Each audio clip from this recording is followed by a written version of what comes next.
And welcome back to the OHL podcast, everybody. I'm your host, Buckeye Boggs. That man over there, well, he don't need no introduction. That's the wild man, Chris Wilds. And this is our Oregon 2024 preview, Chris. We've done USC, UCLA, Washington. There's one more West Coast school. And can we say we saved the best for last? No. West Coast schools, if you're going to judge them. Who's better than Oregon? USC? No. No, Oregon is the best of the ones we brought in from the West Coast. Yep. I agree. So, anyways, let's go ahead, Chris, real fast and take a look at Oregon historically and how they did last year before we go to our guest interview from the Quack 12 podcast and Adam from the Quack 12 podcast. And then we'll come back and we'll break down the rest of how we think the season is going to go for the Ducks. So here we go. Last year in 2023, Chris, they started the season off with an 81-7 shellacking of Portland State, 38-30 win over Texas Tech, a 55-10 win over Hawaii. Then in the game of the year up to that point, an undefeated Colorado came to their house. And that's when we find out that Dion was not ready for prime time with this team. Oregon absolutely wiped the field with them, 42-6. Then they went on the road for the first time. They beat a hapless Stanford team, 42-6. Got a bye before their first of two losses to the Huskies last year, both of which were by 3 points, 36-33, in a game, Chris, that you and I watched on your phone on the way back to West Lafayette, Indiana. Washington State, 38-24 win. Utah, actually, this is an impressive win. This might be their most impressive win last season, in my opinion. On the road at Utah, beat them 35-6. Yeah. Cal was absolutely no challenge, 63-19. USC kept it within 10, 36-27. Arizona State, 49-13. Oregon State, 31-7. Thought the Beavers might be able to hold it a little closer, but alas, they did not. That got them to the Pac-12 championship game in a rematch against the Huskies, and again, a 3-point loss, 34-31. They got the group of five sacrificial lamb in the bowl game. They beat up on Liberty 45-6, and that's how they ended up with a 12-2 record last year, 8-2 overall in the final season of what will be the Pac-12. Dan Lanning is now entering his third season as head coach for the Ducks. He has a record of 22-5 over the course of those first two seasons. Of course, they play in Eugene, Oregon at Autzen Stadium, which has a capacity of only 54,000, Chris. It's probably the biggest little stadium in college football. Absolutely. All-time record, 705 wins to 511 losses, 46 ties in their school's history, a 17-20 bowl record overall, and 14 conference championships. Chris, your thoughts on the history and how the season went last year for Dan Lanning and the Ducks? Oregon, I would say since Chip Kelly was there, has been a formidable team. For the most part, they are in the conversation, it seems like almost every year. They were a great addition to the Big 12 or the Big 10 from the Pac-12. Probably the best addition to the Big 10 from the Pac-12. And I feel like they are a very good team again this year. They are a very tough place to play. You called them the biggest little stadium in college football, and that's very true. They are a very loud, very raucous, very very favorable home environment for the Ducks. What I will say about last season is they had a great season last season, but those two losses to Washington, man, that's got to sting. Imagine how it'll be if they lose 3 times to the same team this year. Well, they've lost 3 times in a row to that team up north from them. Yeah. That sounds familiar. Adam, we get into that in a little bit. I tell you what, let's go ahead and bring Adam on from the Quack 12 podcast. I had a ball with this guy. This is one of the coolest dudes in college huddle, and And they have a great podcast. they do. It is They really unique. do. It is very unique. I think a lot of people would love that podcast. So check that out. Anyways, we're gonna bring Adam on, and then after that, we're gonna come back, Chris, and we're gonna wrap this thing up. Okay. And welcome back to the OHL podcast, everybody. I'm your host, Buckeye Boggs, and joining me right now is our special guest from the Quack 12 podcast, Adam. Adam, thanks for joining us this afternoon, man. Hey, I'm stoked, man. I'm learning more about the Big Ten. It's still so much new information. Still seems crazy that we're even in this situation, but also pretty excited to be here with, like, you know, some true blue bloods in college football. It feels pretty crazy. And, you know, like Rutgers. Yeah. Well, hey, don't sleep on Rutgers this year, man. Don't sleep on them. I feel like every person we've been talking to, other people who have been doing Big Ten interviews and stuff, I think we're all on the same page. Rutgers is really maybe actually able to do something this year. Yeah, Rutgers. Everything's lining up super well for them. The schedule, the roster, everything's lining up for them. You know what else is lining up is a big date for Ohio State to go out to Eugene, Oregon.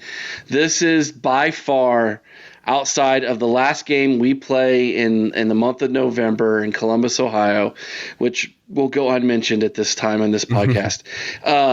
This game going out to Eugene, Oregon is fantastic. Now, I don't have tickets, but last time when COVID hit, I was going out to Eugene. My wife and I were coming out to Oregon, and then COVID hit, and it didn't happen. And then the next year, you guys came into the shoe, and I was there, and I left upset because we couldn't stop one run to the left side of our defense every single time.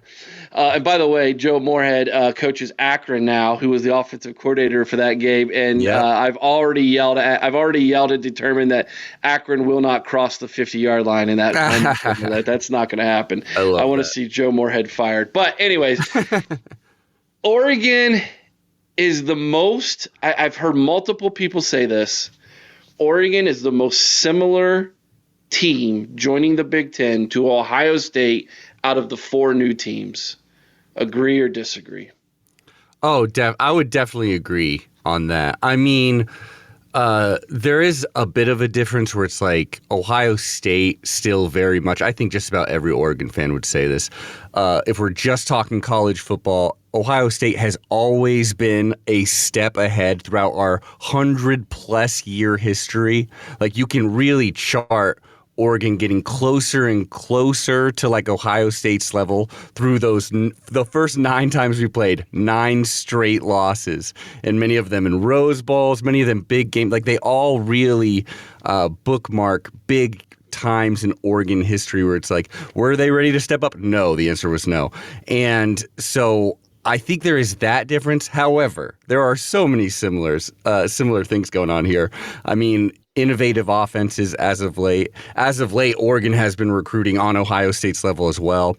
With our most hated rival, Washington, we definitely think of them as like snooty, you know, like bigger city, and we're like the ho-dunk thing. I think with the I mean, and even like our rival has a W, your rival has an M. We both have the O's. We're both chanting O's in the stadium. You know what I mean? Yeah. So I would say there's very similar vibes there. And also that there's not a whole bunch of, I don't think Duck fans necessarily hate Ohio State, because obviously like some terrible memories like losing to you in the national championship, obviously. But it's always felt more like kind of hopefully like a bar that we could get to a little bit more.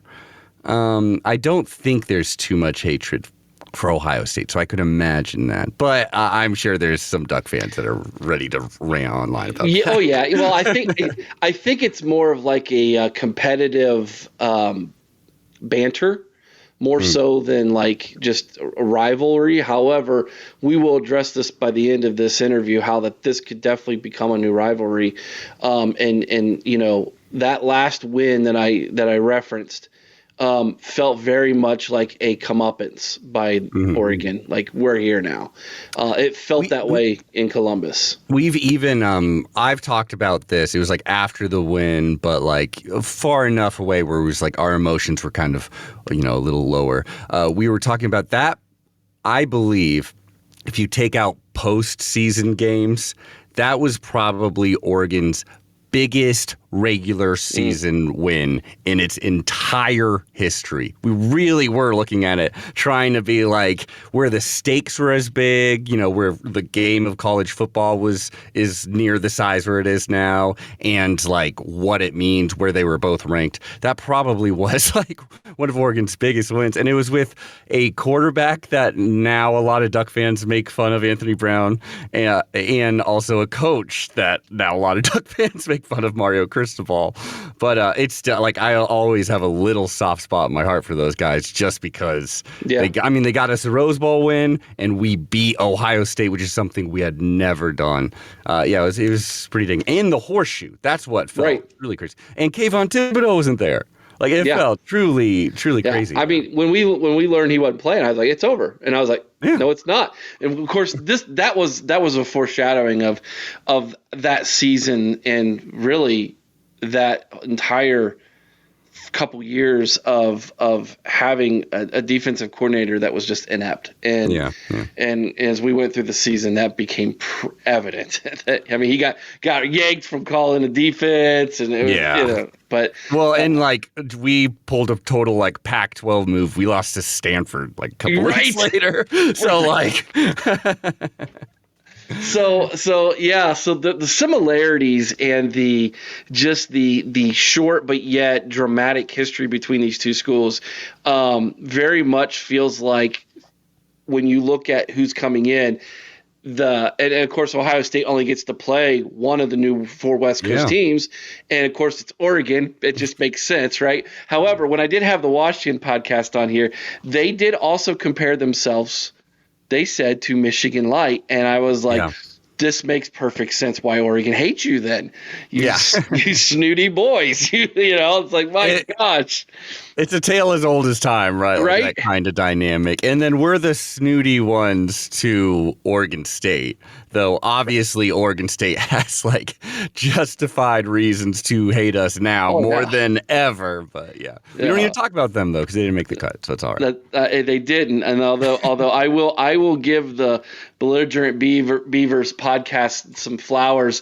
They are still waving that Pac-12 flag, man. They had a Pac-12 media day with just them in Washington State, so cool. And I was like, you guys are just you know what? Own it, man. Absolutely. They're, what comes around goes around. Eventually, they're going to get their opportunities again, and what will probably be the Big Ten West at some point. It'll be something stupid. But but literally, I think a lot of Duck fans feel this way.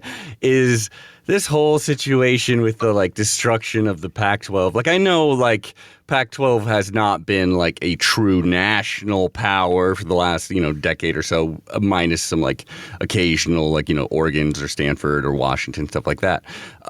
But this, you really got it. Like there's a lot of true diehard fans who grew up with this conference. This very old 100+ year conference.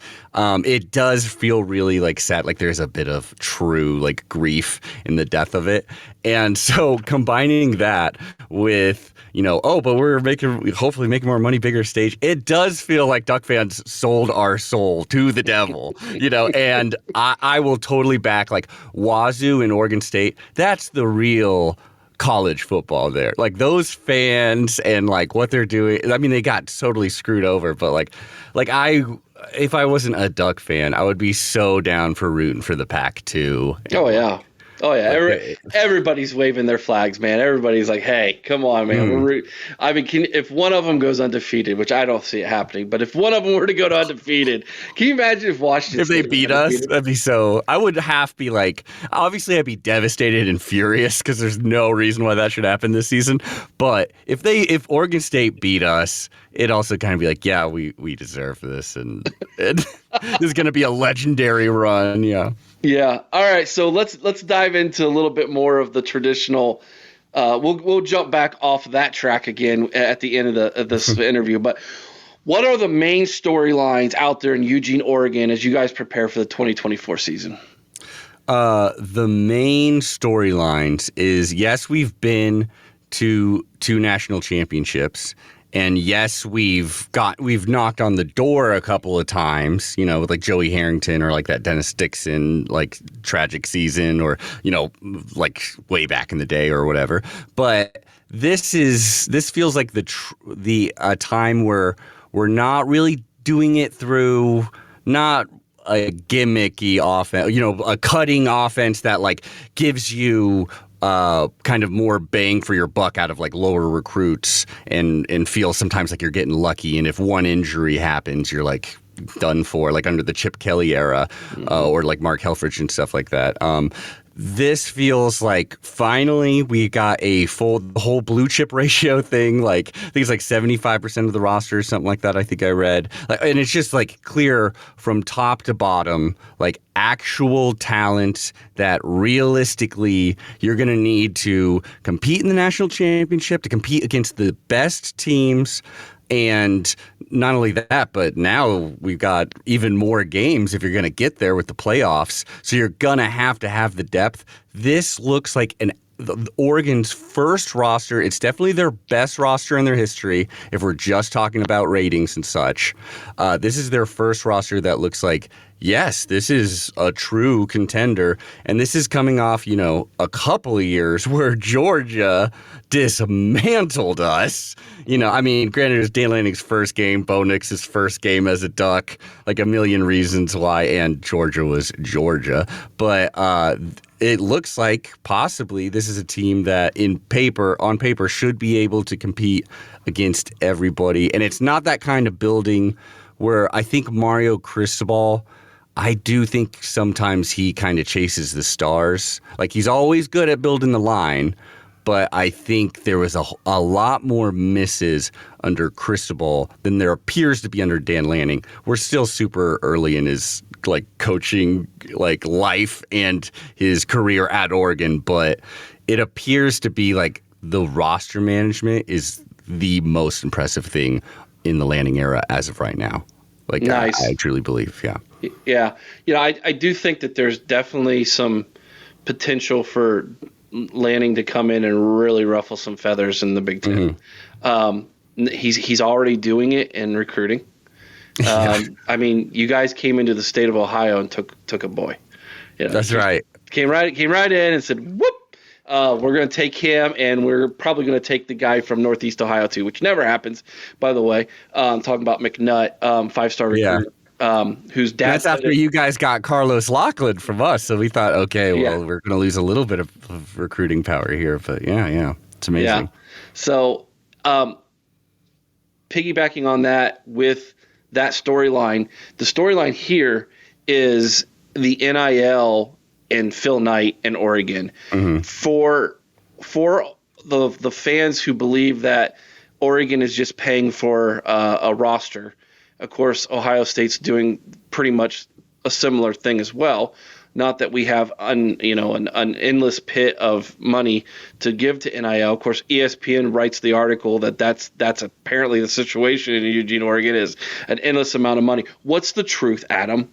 Is obviously NIL is a part of this, but how much of it is NIL? I only know so much. First of all, I want to show this to show how bought and sold Duck fans are right now. I'm going to show this statue of Phil Knight, little bobblehead that I have on my desk at all times, like a little deity that I worship. I'll tell you, well, first of all, like any Duck fan who's like, oh, it's absolutely not about the NIL money. I do not know what they are smoking because clearly this has never happened in Oregon. When Chip Kelly was doing his thing and Scott Frost was at Oregon being our OC, he straight up like went to the media. It was like, you just can't recruit kids to Eugene. Like said that out loud. And, I love Eugene, Oregon. I think it's a beautiful city. But let's be real. The reason why at this moment we're competing against Georgia and Ohio State and like Alabama and like the true like teams I never thought if we flipped one recruit from them, it was like the offseason story for the Oregon Ducks, for our fan base. So to see this complete 180 of just like a flood of real talent, it's clearly the NIL. Now, I think people are also being disingenuous if you're being like, Oregon has the biggest checkbook, full stop. Because I don't believe we do. I don't really have numbers to throw out. I've seen charts online, but I'm like, I haven't checked the accuracy of that chart, so I'm not going to quote that.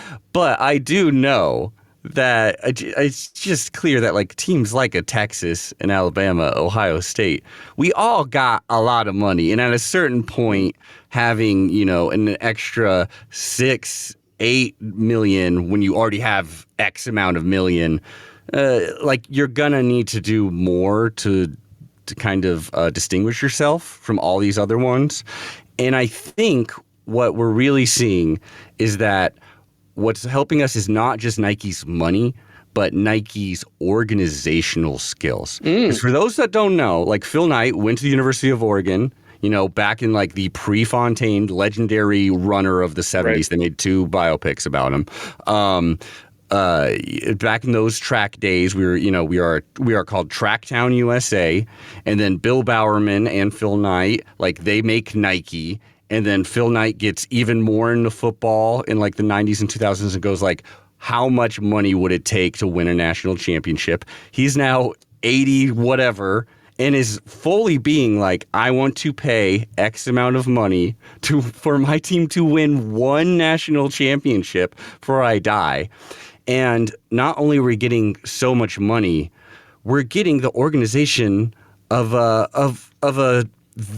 probably the best example of how to pay talent and to, sponsorships for athletes.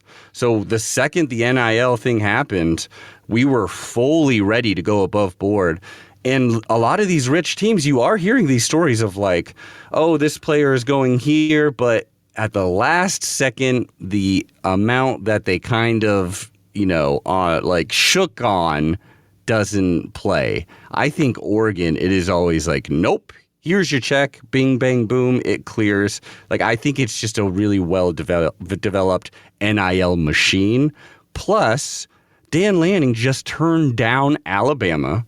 Right. He's a young coach getting like, every single season you're seeing like just ridiculous offense. In theory, his defense is trying to be what Georgia's would be. They look like a true national contender.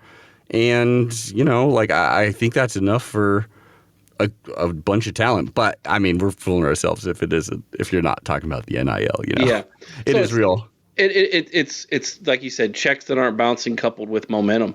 Yeah. And that has a lot to do with it, look at what happened in Ann Arbor. I mean, gosh, coach leaves, half the coaching staff leaves, and they've become 3-star university. So and like Texas A&M, it's like Texas A&M had a lot of theoretical talent, but was run like crap under Jimbo and was disorganized and like had old ways of thinking. And so then it expressed, and like if we suck it up out there, the money's going to mean less and less every year, Yeah. So let's talk about the roster a little bit, Adam, because I know there were some losses, but it seems like every loss was replaced with like either someone just as good or better through the transfer portal or just experience coming up who's now ready to roll. As we've been doing our position group previews, it has become very clear and evident to us here at the OHL podcast that the 2 best rosters are Ohio State and Oregon. It's not even close. Every week when we do a position group, there's either 1, 2, or 3 Buckeyes and Ducks in the top 10 at every position, and that's taking into account us doing several things, looking at everybody's top 10 rankings, looking at film, looking at stats, and then just projecting a little bit on our part. And so that being said, I don't know if you want to start with offense or defense first, but feel free to just dive into your roster a little bit, talk a little bit about some names people need to know, and what maybe some positions you lost and who you replaced them with. Let's just start with the offense. I mean, it's almost so easy that I shouldn't even bring up like Dylan Gabriel, like Heisman favorite now. But I think that one reason why it's like Oregon fans are just so insanely stoked right now is that not like this is the kind of thing we've never seen before where it's like, oh, if we have one good quarterback, our backup is like, maybe he's a good guy, maybe he's a hard worker or was a former walk-on, but he's not going to be someone you're as excited about the starter. Like that's true elite level recruiting that you don't see. Worse, like Dante Moore, who statistically didn't look great at UCLA, but Chip Kelly, like I think he's an offensive like mastermind still. I think he's still going to do pretty dang good things at Ohio State. But running that team as a coach, he was doing some bonkers things. Like he was not running that roster very well. He was not bringing up Dante Moore as a freshman QB very well at all. But I think this guy's elite talent, and like I think there's such a good vibe right now. Again, the NIL helps, that I think there's going to be some great Dante Moore highlights in this season, just because we'll get some big leads and then it'll be like, oh, this guy looks like he's a legit starter as well. Jordan James, the running back, and this is me also talking about the offensive line, obviously. Sure. Because the offensive line is, we all know this, the most important thing in all of football. Oh, yes. Like it's truly like the be all end all, and maybe the thing that was keeping Oregon back, like 10, 15 years ago was like we had great offensive lines for what we were trying to do, but when you're actually recruiting like the elite talent, it's something else. And so behind what we believe will hopefully be a very sure offensive line, we've got Jordan James, who we loved Bucky Irving. Bucky Irving is a loss, obviously. But Jordan James, near the end of the season, he was just looking possibly even better. Like he was really stepping up, really strong runner, like just upright, just plowing through. We're feeling really good about him. Noah Whittington, who was injured for like all last season, was also a really good pass catcher, really elite speed. Like it was supposed to be Bucky Irving 1A, Noah Whittington 1B, and supposedly Whittington is back and ready to go. And in Will Stein's offense, those positions can really like feast. And so we're stoked about that. Like big losses, I would say, like obviously when you're losing like Jackson Powers Johnson to the NFL, like fortunately this is a good spot to be in. A lot of our big losses are to the NFL. Like that's a sign of a healthy program, right? That's one reason why people are hopefully choosing your NIL money over someone else's NIL money. Is that's the end game, right? They don't want just the paycheck now. They want the future paycheck.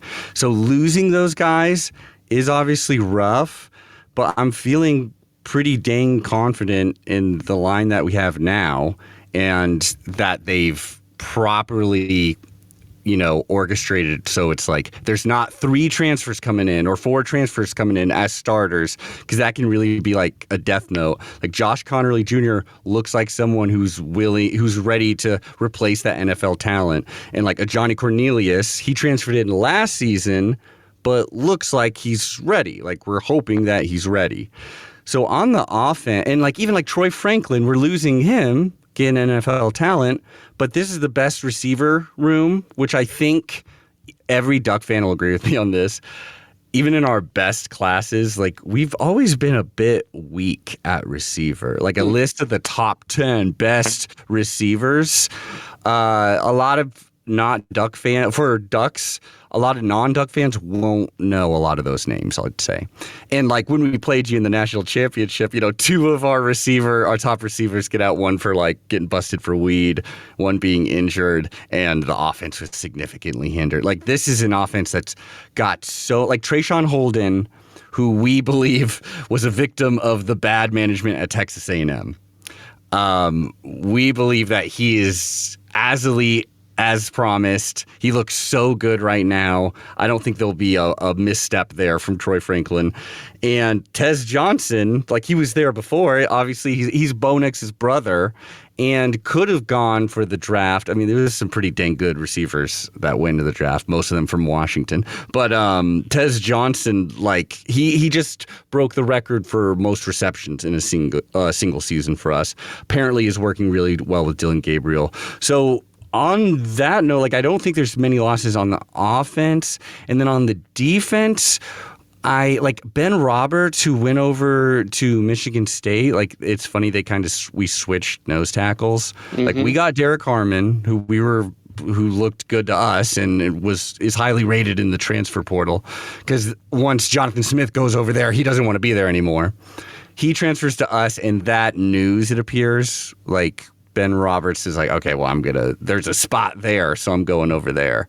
It would have been nice to have him for depth, but it felt like it was kind of orchestrated again, because we also got like Jamari Caldwell from Houston, who was not known before the beginning of last season, but now is like a lot of people are hyping him up. Just way more speed than you would expect from his kind of size, and he could be like playing a nose tackle, but it seems like he's really going to be a little further on the end, and like they're going to try to use him for attacking a lot more. As far as edge, that's probably where I'm most excited, because having Kayvon Thibodeau, that's not exactly a thing that we were used to before him, and having him for that run was like, oh my God, like elite rushing is some thrilling football. Like that can make your defense. I mean, obviously, right? That's why they're drafted so high and such. It can be thrilling to watch, a complete game changer. We got Mateo Uiagalelei, who looked pretty dang good last season, and I think he's going to be able to step up. Elijah Rushing's a freshman that's, again, like recruiting at levels we haven't seen. So it's like he's a freshman, and he's probably not quite big enough right now, but who knows? Even like we got a coach's son, like Tatum Tuioti. So he's been living in Eugene and stuff like that. I think he's going to like ruin some days, especially early on, our first three kind of gimme games of like Idaho, Boise State, Oregon State. Like I think there's going to be some good number stacking there. And not to be a bummer, but if we're talking about truly kind of the worst losses in a lot of different ways, obviously. But so I think our defensive line or like front seven, we're doing like a mint front. I think that is going to be pretty dang solid because the amount that we're returning and the talent that we have. And it just looks pretty solid. Really, where we were getting our losses last season, not against everybody. Like you had to be able to throw against us, like you had to have an elite pass offense. But the two times we went against an elite pass offense, Washington, which was a hell of an offense, but I mean, we lost both those games. And if we're talking about the goal for Oregon is to get a national championship, we are going to be playing against teams eventually with elite talent in some regard. Like obviously, if a great QB throws a perfect pass to a great receiver, there's only so much you could do about that sometimes. But our secondary was a weakness, and depth in our secondary was a huge weakness. It was like the reason why we didn't make the playoffs. And Kyrie Jackson, he went to the NFL and then gets drafted, and then he tragically dies in a DUI accident. He wasn't drinking; it was someone else, being a jerk, and so obviously that's a huge loss for the team morale wise, but also just that depth that if he would have stayed or something like that, that is probably like our weakest spot right now. The wonderful thing is, like, I don't even care if we bench this kid and he never plays. The fact that we flipped or got Jabbar Muhammad from Washington, he was a pretty dang good cornerback. Like, he had some good highlights on us. To get him to come to Oregon is just such an extra level. I don't know if you have any like players that were Michigan Wolverines. That Yeah, are there some good famous ones? Or? there's a whole family actually. Oh, nice. Yeah, Traitorous so family. I love it. yeah, so that happened. Of course, lately we've lost our running back coach, who went to the Ann Arbor. That's why we went to Eugene to grab yours, because we lost ours to Michigan, and then we had a staffer leave. But player wise, gosh, I mean, maybe if I think hard enough, but we did the Bourne family came down from up there, and then they all stayed here, and it's great. That's what football's about, Well, and you bring that up because we just did our cornerbacks, and he was in one of them in our top 10, and of course I'm like, yeah, the best guy at Washington goes to Eugene, of course, right? Like, yeah. So, anyways, so what I'm hearing you say is the secondary is the weakness of this football team. I think I would say that. And I think luckily you can tell okay, here are some attempts that Dan Lanning has taken to not only shore up things right now, but hopefully transition where it's we're getting players who've got a year left. Right. Like Jabbar Muhammad, I believe. I forget. Yeah. Or like a Cam Alexander. And these should be really good transitional players where we're not running anyone off scholarship. But the goal, I think, in elite recruiting is what Georgia did a couple years ago, where you're recruiting at a level where you're like, okay, we'll take one, maybe two, maybe zero transfers because, you just I'm sure Ohio State has gotten into that true level at some points in their historic run, but Oregon has never even thought about there's no reason why we would have ever thought to get at that level. It's clear Dan Lanning is attempting to do that, attempting not to be too reliant on the transfer portal, just pick and choose the absolute best ones that you think you can get. And I think he's done that well. If Jaleel Florence, who I've always thought was pretty dang good at cornerback, he just got injured during that first Washington game. Mm-hmm. And it stunk because it was just and so there was one cornerback against an elite passing offense gone before the half, I do believe.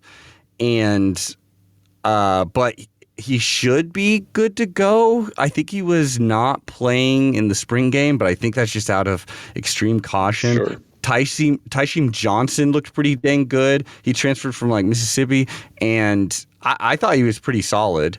And the one we're really excited about, again, these are a lot of transfers are probably going to be starting. But if you want to start transfers further away from the ball, this is typically a better place to put them. Brandon Johnson from Duke is really dang good and has the kind of speed where it's he can make up the speed so he can get away with a little bit of extra stuff. So we are rolling the dice in secondary, but we're rolling the dice with hopefully loaded dice and we need, just some of this talent to roll off. And then behind them are talented freshmen that we've been recruiting. Sure. So hopefully it works out, but that's probably where I would circle if things go belly up in the season. All right. So if the secondary is the concern, what's the definite strength of Oregon's team? The definite strength of Oregon's team, I think it's fine to say straight up offense. I just don't. The whole offense, baby. The whole damn offense should be insane. I think you're going to have to keep up with Oregon. If we're getting maybe a little bit more, precise than that, I guess it's I think this offensive line, because catastrophic, knock on wood right now, things could always happen. We had some really good offensive line luck last season. So again, knock on wood, maybe we're due or something. But if this unit stays healthy, I really like the idea that Dylan Gabriel, for the first time in his career, can have true time. Because he's not the strongest passer in the world, but one of my co-hosts, Hithladay, says, Like, he can hit the deep pass. He just has kind of got to charge up for it. Like, it takes a little extra time, but he can hit it with like accuracy, and he can hit it deep. And more, he's managing the game at an elite level and doing what you need, which is what Bo Nix did to almost winning a Heisman level, like completely changing his story. It's mainly because, he had an offensive line and like play calls that were not asking him to save the game at all times. It was asking to like, look who's open, distribute to them, like follow what the RPO is telling you to do. And I think Dylan Gabriel will be able to step behind that because of the offensive line. So I think that's the ultimate strength right now. And I hope it stays true. Let's take a look at your schedule here real quick and determine what your expectations are, as well as the ceiling and floor for the Ducks. And then we'll finish up with some fun questions. Cool. So you brought him those first three: Idaho, Boise State, Oregon State. Those should be auto dubs. Bye week, go down to LA to take on the Bruins. Host Michigan State before October 12th. It's the big one. It's the Ducks and Bucks. We'll talk about that in a minute. At Purdue, I'm just going to let you know straight up, that one might be trickier than you think. People have been, that's like some Big Ten knowledge, because people seem to find that out a little bit. If that, and I think that's a Friday night game too. So it's going to be rowdy. West Lafayette at night is a different animal than during the day. It just is. We've gone into a West Lafayette multiple times undefeated and left there with a loss, going, how in the world did we just lose to a bunch of people who play with toy trains? Like, those were probably the only Ohio State game I watched that season. I probably heard that you were losing, and I'm like, I got to change it. So it just keep your eye on that one. Okay. The Boiler Express podcast guys, they'll tell you straight up that West Lafayette at night is a different animal. Against Illinois, they're going to want to make that a rock'em sock'em. Let's try to play this in the phone booth. You spread them out, they won't be able to keep up with you. At Michigan, now, I'm not going to be rooting for Ducks a lot of games, but you can trust me, we will be rooting for you in this game. Nice. Because how it goes here in Columbus, Ohio, is Ohio State's number one, and whoever's playing that team is number two in our book. Word. So that's how it goes for us. Probably same for you guys with Washington. I'll buy an Ohio State hat for when you play Washington. There you go. Wear it. Like, yeah, absolutely. We'll be sure to send you one. We could send you one of these bad boys. Ooh, I would love that. There you go. So that game is going to be super interesting. Now, on the road, in the big house, and then Maryland, which they're terrible. At Wisconsin, jump around again late in the year. Wisconsin is one of those teams, like, they're always really solid and they always have good offensive line play. And if you don't bring your A game, you're going to be in a dogfight. Like, that's how Wisconsin is. I don't know if there was anybody in the Pac-12 that was kind of similar to that. Like, maybe Stanford during their heyday, maybe. Yeah, Stanford during their heyday, sure. Utah's always kind of like that. Where it's that's a great comparison, actually. Yeah. Utah. Kyle Whittingham wants to be that too, and like is that. And, yeah, that's a great. They even look alike with their uniforms. Oh yeah. And then another bye late in the week, and then the rivalry game against Washington. So, looking at that roster, we'll talk about Ohio State, Oregon here after this. But looking at that roster, I want you to be dead honest with me. What do you think is, or that roster, but schedule? What do you think is the floor and ceiling for the Ducks in 2024 in those 12 games? So the floor, let's say there's some like injuries or just like things are out of whack with maybe both quarterbacks again, like takes a little time or something like that. Like there's obvious ones where it's like, look, these rosters are so talented that, yeah, they could beat you. Like, obviously, Ohio State could beat us. Michigan in Ann Arbor, coming off a national title, even with those losses, could beat us. I mean, Dan Lanning, one thing that people do make fun of him for is like he's lost to our rival. Like he's lost to Washington all 3 times we've played him. All have been pretty dang close games, but yeah, all 3 times. We lost to the Beavers once in like humiliating fashion, and where they ran on us like 18 times or something. So like he's lost some boneheaded games, and some of those were because he's young. He is very aggressive on offense. Like we'll be on like our own 38-yard line and like, screw it, we're going for it on 4th down. Like we can do it. We're better. Like he is aggressive. He very much is like most points win. That's all that matters, So he can blow a game like that easily. Even I think if we're talking worst case scenario, I will not entertain that we're losing to Washington this year. I just can't. I'm not going to say the apocalypse has happened this year, and that's what that would happen. It would happen if that happens. So I'm not going to even entertain that idea with the amount of loss they have and the amount of hate Dan Lanning must have for them right now. But against Wisconsin, I think, even if it's like, the roster isn't quite where ours is, it's in Madison, Wisconsin. It's November 16th. Oregon, like, how much does it matter? Maybe it matters a little less than some say, but like we have not played many cold games like that, like traveling to what could be, a snowy field or something like that. There's not a whole lot of Oregon history really doing that, not regularly like a lot of this conference has. Those are like the 3 that I'll really entertain losing to, or maybe, we would beat one of them and then some random other loss. But like, so I think like 9-3 better be the floor, because for this roster, we should even be able to take injuries at almost any level. And even if our secondary ends up being like, yeah, it's definitely the weakness of the team, we're coming from the Pac-12 to the Big Ten, where it's like Big Ten has that mentality. It's seemingly so many teams where they're like, even if we can't pull it off, and even if we don't have the roster for it, and we shouldn't, we're going to be like big boy football and try to run the ball and, just the history of it all.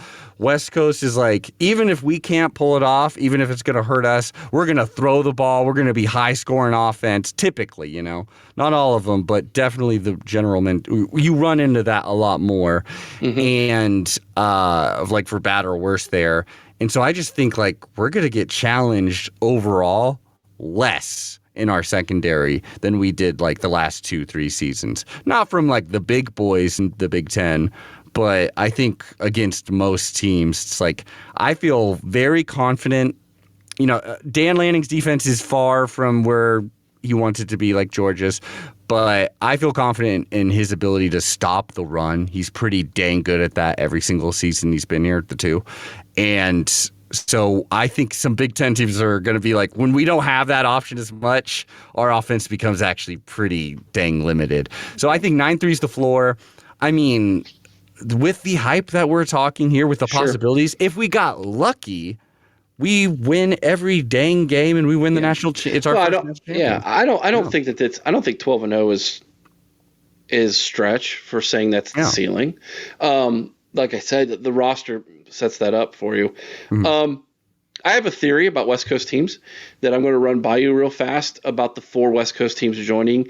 And again, this probably doesn't apply to you guys as much as it does to the other 3, but particularly in USC. And this is my theory. If you play a West Coast team, you wanna get them later in the schedule, and here's why. They, number one, you brought up the physicality of the Big Ten, and it's a real thing. If you play 3 Big Ten teams in a row, let's say Nebraska, Purdue, and Illinois, and you think we're better than all 3 of them, right? But by the end of those 3, you are so beat up that you're like you just physically are, that whole week of practice you ain't practicing because you're just so physically beat up. And then on top of that, with the travel involved now, that by the end of the season, I believe Washington, I think UCLA is going to be in for a bad year all around. But Mm-hmm. Washington, UCLA, and USC by the end of the season are going to be so beat up and tired that they're not going to be like they were at the beginning of the year. Like if you play USC at the beginning of the year, I think they're going to be much better than they are at the end of the year just because of the travel and the physicality of play. They're going to be beat up. But I think so. I very much think so. And again, specifically for USC, because like at least UCLA and Washington have the excuse of like, we just lost our coach and we lost a lot of our players. Like that's, legit excuse. Depth gets a lot harder at that point.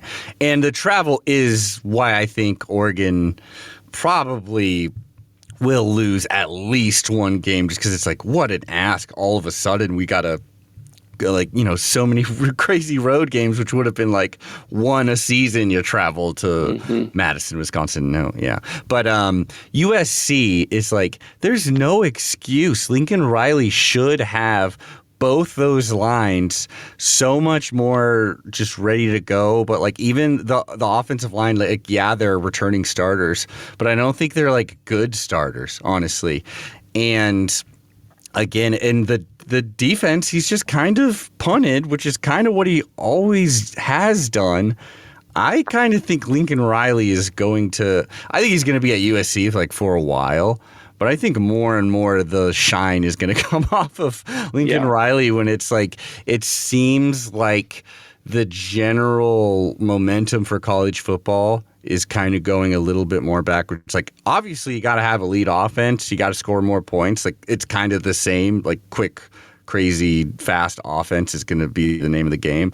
But you got to have elite defense, too. Like, it seems like the defenses are catching up. The pendulum is swinging. And that leaves someone like Lincoln Riley, who's just not recruiting very well on that whole side of the ball, that even if his offense gets, like, really lucky with injury luck, by the time late in their schedule, I think their defense may be like shambles, and so they're losing games that they shouldn't to like Maryland, like 48-41, because that's kind of what they've been doing. They almost lost to Colorado, and Colorado was like absolutely garbage. And like, I think USC's in like time for a rude awakening pretty soon. Yeah, like I just there's a part of me that thinks that like Rutgers walks into the Coliseum and just knocks their block off, and they're shocked. I need to buy a ticket. I need to buy a dang ticket. Like to that people game are just like, and it's a Friday night game too, and so it's late, and people don't show up to the Coliseum. Their fans don't show up either. Yeah, so. And so like Rutgers walks in there,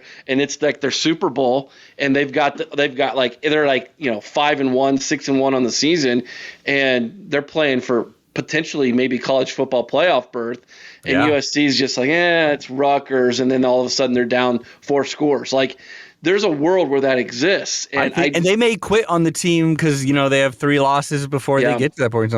And one thing I'm so stoked about, because I have seen the Big Ten fans travel, and it is like, y'all do it. It's crazy. I saw when Nebraska came to Eugene, I was like, they lived up to the hype of what you think of with Nebraska fans. Something I'm so stoked about is like, I finally get to see the Rose Bowl full of people. That's when it's not the Rose Bowl, because it's just like atrocious that you get this it's history there. Like, obviously I'm talking to the only other groups of people that are like, the Rose Bowl is sacred, keep all these other conferences out of this damn thing. And but it'll be so nice to see Nebraska fill that thing like 90%, or Ohio State fans just like flood it. Because they'll be like, I'm even like, maybe it'll be like Rutgers fans flooding it because they're like, well, who knows when we're going to play at the Rose Bowl again, know? Exactly. No, that's a good point. So I ran this by you when you guys had me on the preview, Ohio State preview weeks ago. And, I've come up with these new rivalry games and trophies. And, of course, you know where I'm going with this one with you and I. But So UCLA and Purdue I'm going to make them rivals now. They're called the Golden Spike. They're both basketball schools. They both have gold in their color. And, of course, Purdue's a big train school. And the Golden Spike was the spike that they drove in the train tracks when they connected east to west all those years ago. And I like that. Yeah, so they have a Golden Spike that they play for. Then you have Washington and Minnesota, the two most northern schools in the country, and they're playing for the Kings of the North. So there's a crown that they get to play for. That's good. Walking around with a golden crown. I mean, come on, that'd be sweet. Yeah. I mean, if Oklahoma and Texas are going to wear a dumb golden cowboy helmet, we can give Minnesota and Washington a golden crown. And then, with the Game of Thrones thing, like King of the North. King of the North. You got it. Yep. Yeah. Yep. No, that's good. And gold and both. Yeah, perfect. And then we got USC and Michigan State. They're going to play for the Trojan horse or something, the golden. The statue of what's her name from Troy. Yeah. So, and we talked about maybe even making that one a sword. Like, could you imagine and swinging around a golden sword? I was like, that probably. Well, that's what their mascot does all the time. Right. Yeah. But come on, you got Ducks and Bucks. Good. It's Nike. You've got Phil Knight of Oregon. You got Ohio State, who is the number one Nike producing school in all the country. It's got to be the loser takes off his kicks, walks to the middle of the field, hands them to the winning coach who gets to bronze those babies and stick them in a trophy case. And could you imagine having Dan Lanning's shoes in a trophy case? I love it. Coached his shoes off. This has got to happen. The Nike It's really good. It's really good. We got to make this happen, Adam. This is. Because can you imagine? I don't think it's like Ryan Day and Dan Lanning right now, but when coaches have real beefs against each other, can you imagine if it was set up already as a tradition, and then these two people that actually hate each other have to do it, or don't do it, and the whole crowd is just booing them because they're rooting that is some pretty funny storylines. I do like that, and it makes sense. Yeah, Nike. I love it. Phil Knight can make that happen. Oh yeah, he's like, let's make the Nike Bowl. Like, he can get you some gold shoes. Phil Knight can get you some gold shoes. So, absolutely. I think that would be great. But I love the fact that we're going to get to see these new West Coast schools and the traditional Big Ten schools clash, and it's not just in the Rose Bowl. It's going to be a weekly thing. I love it. I can't wait to see the clash of colors. I mean, like Oregon's green and yellow against Ohio State's scarlet and gray. It's going to look so beautiful on television. From our perspective, you guys should thank the Lord that you never had to watch the Pac-12 network, because it cost so much dang money to get. It was pretty poorly produced overall a lot of the times, and it just made it so I'm in Southern Oregon. It's Oregon and Oregon State are playing. I'm going to the sports bar, and they don't have the game because they don't pay for Pac-12. Now it could be on Fox. It's so much more likely.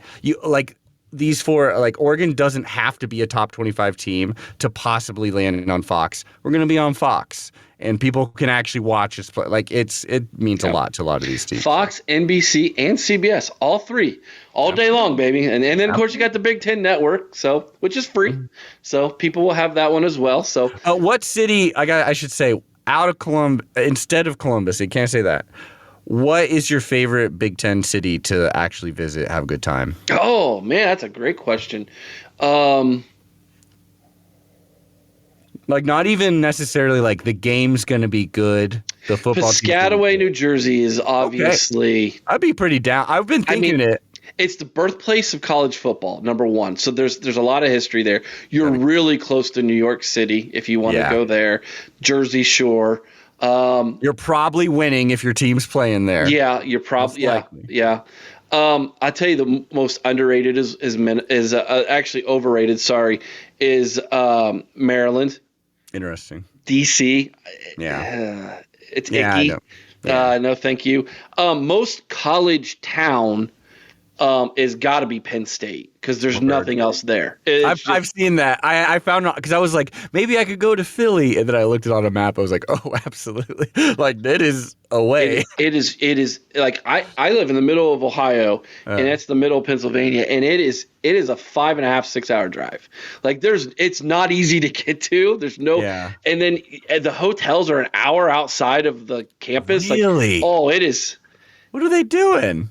I mean, unless you're going to stay on campus and pay a $800 a night hotel. Yeah. It's just terrible. I would love to see. There's a couple too where I'm like, I'd love to see a game at Nebraska, but then I want to get out of there immediately. Am I wrong, or is it a pretty fun college town? I've not been to Lincoln. It's definitely Iowa City's awful. I can't stand Iowa City. Didn't even cross my mind to go there. Bloomington's terrible, but if you get to go to the Big Ten championship game, which we'll talk about next, Indianapolis is awesome. Cool. Okay. Indianapolis is the coolest city. Like I love Columbus. Mm-hmm. Indianapolis is cooler. Awesome. Good to know. Yeah, Indy's really That'd be fun. Yeah. All right, let's talk about that. So here's the deal. Let's close on this. Here is my prediction for the season. And even though a lot of people have been saying it, I don't want to say I was the originator of it because I think everybody kind of came to the conclusion at the same time when we all kind of looked at the schedules were released. There's a very real chance that, Adam, you and I are going to be doing not one, not two, but possibly 3 previews this year before the games. My prediction is that Ohio State loses in Eugene, Oregon. We get you back in Indianapolis. And then in the college football playoff, whether it's in the semis or the championship, it's going to be a winner takes all third time to go up against each other. Now, what do you think of those odds, Adam? What do you think of that? Like, that is how rivalries are truly born right there. And it's also like a new thing because like we were talking about this, that was like a way smaller possibility. But with like Oregon and Washington, where it was like, well, they literally look like they could be in the top 4 team, but it didn't happen.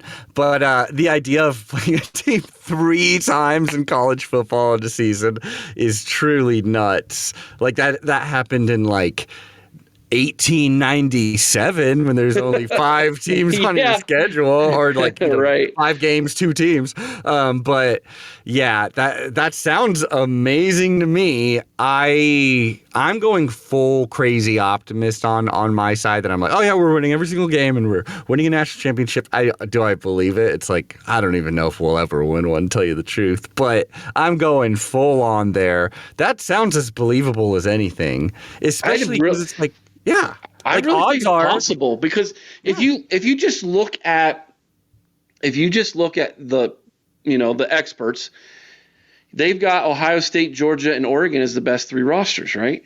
Mm-hmm. And some people think Alabama's might get in there, and of course, I really do believe. Tell me if you think I'm wrong. I really do believe, just like Georgia and Alabama are the cream of the crop in the SEC, and they have been, and they will continue to be that, and more than likely. I think, and true, every now and then at LSU jumps up and can steal something. I really do believe for about the next decade, if this continues to trend the way it is, it's Oregon and Ohio State is the Alabama and Georgia of the Big Ten. It's the way it's going to be. And it so certainly seems that way. Like there's institutional things going on that lead you to in like a competitive environment and like acknowledgement of the NIL future that we're in that I think really set that. And I'll even go further. I was thinking like, I think that either one of this is a possibility. Either one of our teams could possibly lose to the other one 2 times in a row and still set up a 3rd time. Because if either of our team was like, our only 2 losses, if it was Oregon even, our only losses, we lost to Ohio State in Eugene. We lost in the Big Ten championship. And those are our only 2 losses, and those were close games. We're definitely making the playoffs. Oh, yeah. And then if you make the playoffs, anything, we could just randomly meet. Like you're an 11-2 yeah, second best team in a Power 2 conference. Yeah. you're in. Like, And it's we guaranteed. lost by a field goal each time or something like that. You know, like either the teams would be in, and so it's pretty dang possible, which is crazy. Which And would mean what? We would then play in Columbus or something, if that would. Who knows? No, it would be one of the bowls is what it would be. Yeah. Oh, that's right. Yeah, the Rose Bowl. Imagine that. You know, they say the hardest thing in sports to do is beat a team 3 times.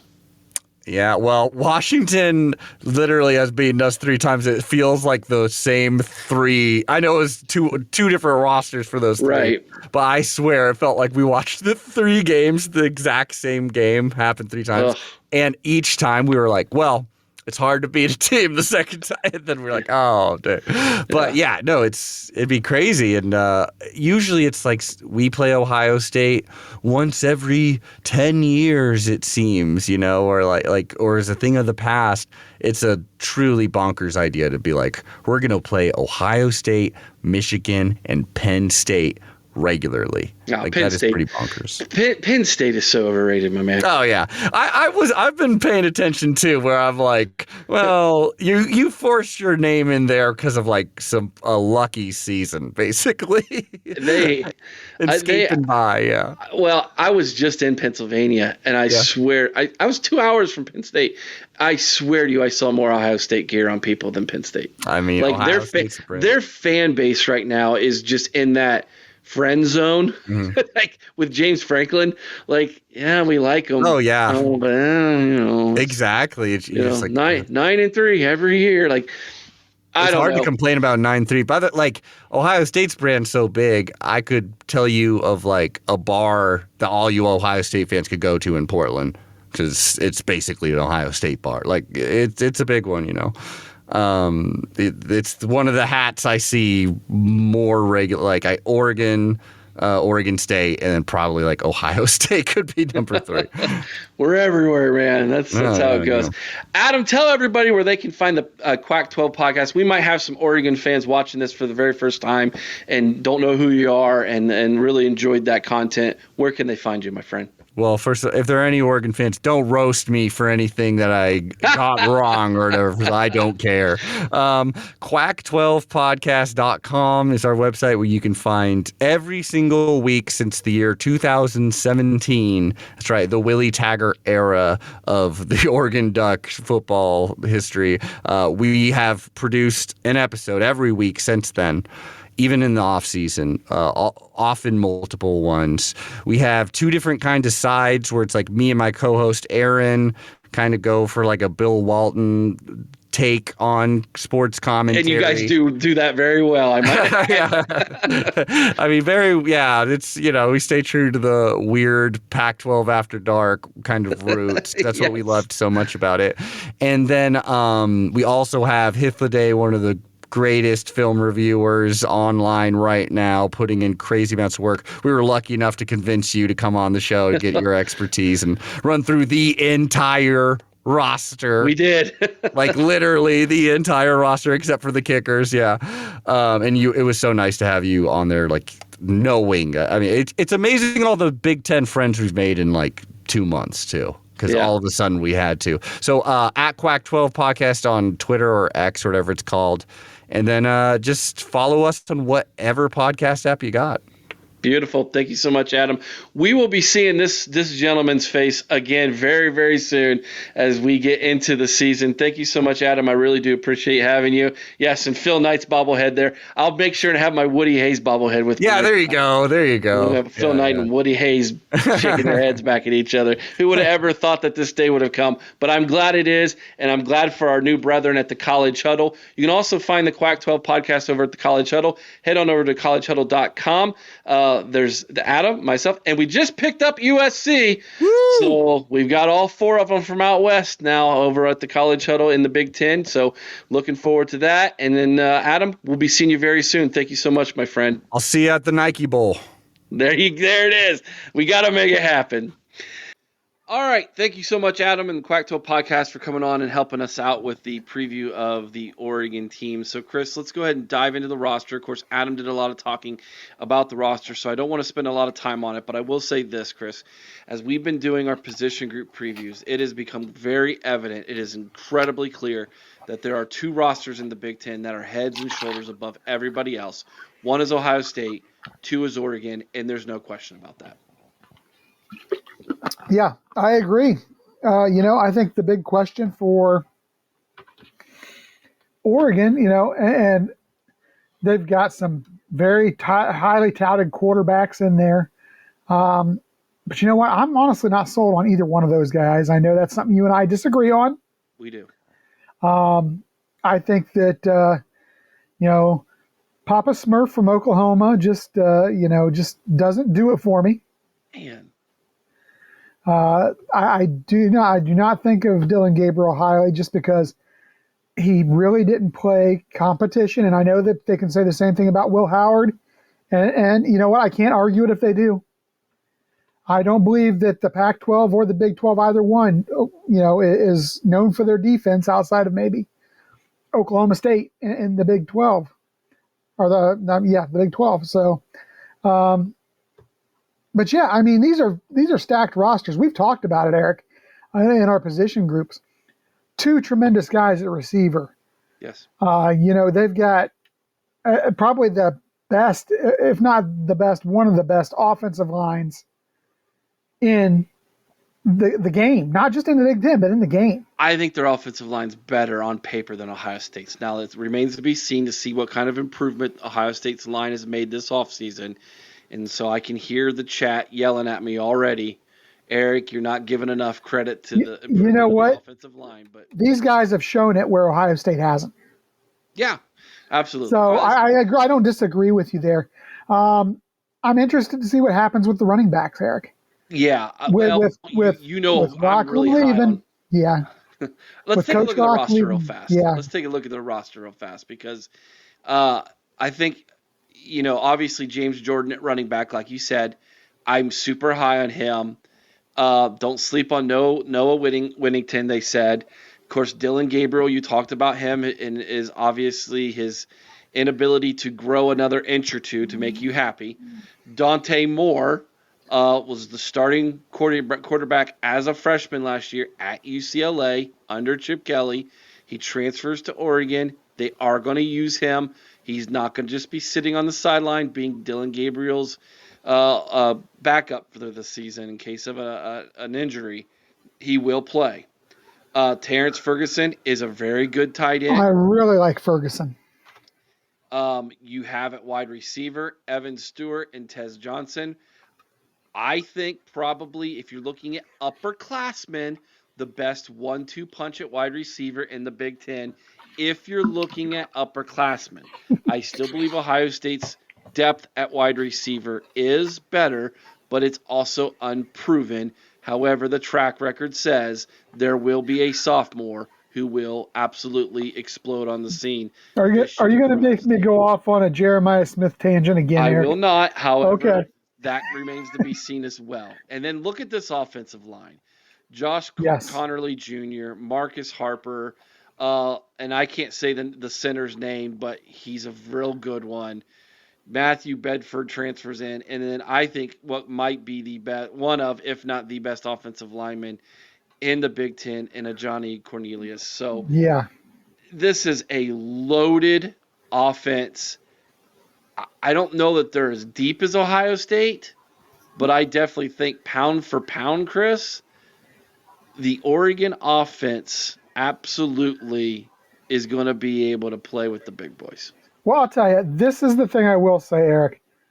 I think Oregon gets lucky in a sense because this is not a deep Oregon team, and the fact that they get Ohio State before the midpoint of the season is advantage Oregon. Getting them at home before the midpoint of the season when you've played that physical Big Ten schedule and been beat up is going to be advantage Oregon. If Ohio State's going to win that game, which I believe they will, they're going to go out there and they're going to earn it. Because Oregon should be firing on all cylinders by that time offensively. Now, saying that, I will say I'm not as sold on the Ducks defensively. Okay. That being said, then, Chris, let's take a look at the Ducks defense. If I can get it to pull up here real fast. There we go. So, taking a look at that defense, let's start up front on the defensive line. You got Jordan Birch, Jamari Caldwell transfers in. You got Keon Ware Hudson and Mateo Ugalele, I think. Solid. I will call that solid. Linebackers, Justin Jacobs, Jeffrey Bossa. He is a stud, by the way. Jeffrey Boss is a machine. Yeah. Marion Winston. And then looking at the defensive backfields, you got at cornerback Jabber Muhammad, again, stud. Brandon Johnson at safety position. You've got Karn Alexander, Kobe Savage, and your guy, Tysheem Johnson. I do like Tysheem Johnson a lot. Here's the thing, Eric. Even worse than the offense when it comes to depth on this side of the ball, though. I will agree with that. And then here's the other thing that Adam made perfectly clear. There is a weakness on this team, and it's in the defensive backfield. Yes. So, that being said, if the offensive line can give Will Howard or whoever's at quarterback time to throw the football, and we have a couple wide receivers step into those 2 and 3 positions and create really bad mismatches for them, Ohio State is going to be able to score on the Ducks. Yes. So, are we ready to take a look at their schedule? Let's do it. All right. Now, before I throw this up on the screen, I want everybody to know I'm a man of my word. That's why You did I it, did what didn't I you, Eric? did. I'm very disappointed in you, Eric. Actually, did I do the wrong one? I did. I gave it to you. Don't you put that evil on me, Ricky Bobby. No, I didn't. I'm sorry. No, I didn't. I did it correct. Okay. So, Idaho, Boise, Oregon State. Those should be 3 wins. Although Boise's not the same Boise, Chris, that they used to be. They're not. So, Not since oh boy, the coach that he left to go to Florida. Patterson or No. I know who you're talking about. Yeah, he left and went Dan. I can't remember. I don't remember. I can't remember the last name. Anyways, It escapes me, but yeah, not the same Boise team. Yeah. Although they do have a cool field. Yes, they do. At UCLA, shouldn't be a problem. No. Michigan State at home, shouldn't be a problem. Ohio State at home, that's the big one. And then here's what's interesting. Don't sleep on a Friday night visit out to West Lafayette and the Purdue Boilermakers. They can get you. Especially Purdue's got us at night, Eric. Especially if you beat Ohio State and you're You're riding coming off super that high? coming off this high. And Want to do it's a short Friday week? night. Long travel cross country. Yep. Illinois shouldn't be a problem. The trip to Ann Arbor will be interesting. Maryland shouldn't be a problem. The trip to Wisconsin could be interesting. I'd like to see Wisconsin have that as a night game. And then Washington at home to finish off the season. Of course, they will want to definitely get that Husky off their back. Chris, you said 11-1, 8-1 the Big Ten. JR agreed with you. I'm assuming you have that one loss on October 12th at home against the Buckeyes. That's correct. As you can see, Chris, I'm saying the Ducks are going to go 12-0, 9-0 in the regular season, and their inaugural season in the Big Ten. Now, there's a caveat to this. I've been saying this since the end of last season. I believe Ohio State and Oregon are going to play not once, not twice, but 3 times this season. And the way I look at it is if we're going to lose at them, if we're going to lose to them, I want to lose the first one because I definitely don't want to lose the last 2, which will have rings on the line for a Big Ten championship and maybe even a college football national championship. Well, and I'll tell you, Eric, if they were to lose one, you're right. It's best to lose that first one. And how interesting would it be if, and we've talked about it before, if Ohio State does not get to play them in the Big Ten championship game, but only has that one loss, and let's say Notre Dame also sitting on a loss, who's going to get that number 5 seed? Oh, it's who you have to think it's going to be Ohio State. I would think it would be Ohio State, especially if Oregon the strength of schedule Big Ten and goes 12-0, 13-0. Where if Notre Dame's got one loss, it's probably to Florida State. Maybe Texas A&M, so it's probably a worse loss. Possibly SC.